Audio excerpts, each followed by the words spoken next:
Hello, I'm Bernard Keavy. Now, what I have here is called a break-even chart. And the way it works is if you work out your fixed costs and your variable costs and add them together, that gives you this blue line called your total cost.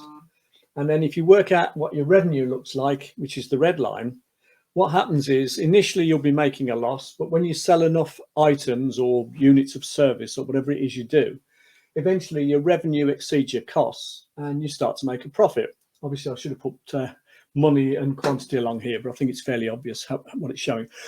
Now, once you understand that, you can actually work out how much you need to sell to break even. So the way it works, if your price was 100 per unit and you were selling 1,000, and so that would mean your revenue is 100,000. If your variable cost for everything you sell is £60 or dollars a unit, then you'd be able to work out that if you knew your fixed costs were 20,000, you'd have to sell 500 things where you're making a mini profit, if you like, of 40 on each in order to cover your fixed costs. So your break-even point's 500. And in this instance here, your profit is actually 20,000 because your fixed costs are 20,000. Your revenue is 100,000 and you're making 40,000 profit on what you sell, but you're taking 20,000 fixed costs off. So you're making a profit of 20,000.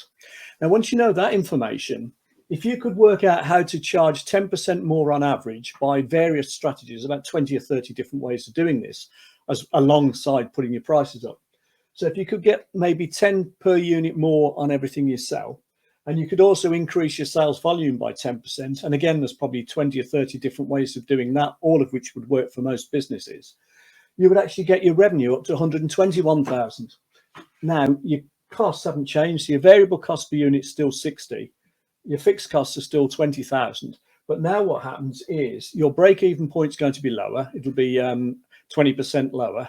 So you'll be making more profit on everything you sell, and you'll have a higher volume, if you like, above your break-even point.